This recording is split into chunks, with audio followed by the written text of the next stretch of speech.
Hi friends, పచ్చిరొయ్యలు అయితే ఒలుస్తున్నాము.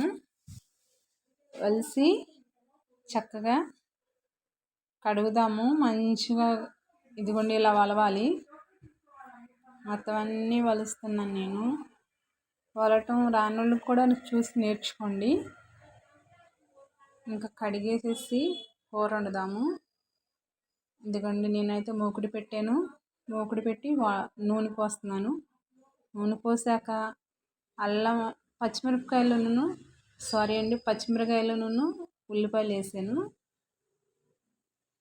అవి వేగనిద్దాము. వేగిన తర్వాత అల్లం వెల్లుల్లి పేస్ట్ వేద్దామండి.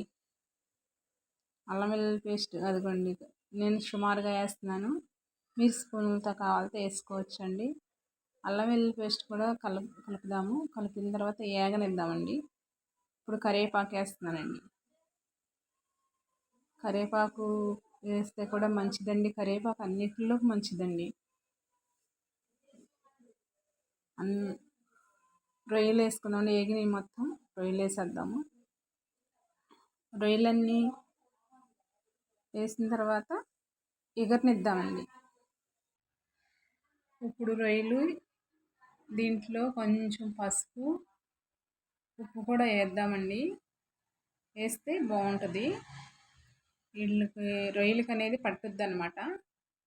కొంచెం ఉప్పు, కొంచెం పసుపు వేద్దాం. నేను సుమారుగా వేస్తున్నానండి, మీరు స్పూన్లు తీసుకోండి.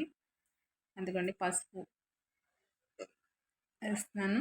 వేగిన తర్వాత కొంచెం వీటిలో ఉన్న వాటర్ అంతా ఎగిరిపోయాక కారం వేసి వాటర్ పోద్దామండి. ఇదిగోండి అంతా మంచిగా కలగబెట్టుకోండి. మొత్తం కలిపిన తర్వాత అదిగోండి వాటర్ అంతా ఎగిరిపోయింది. కారం వేస్తున్నాను.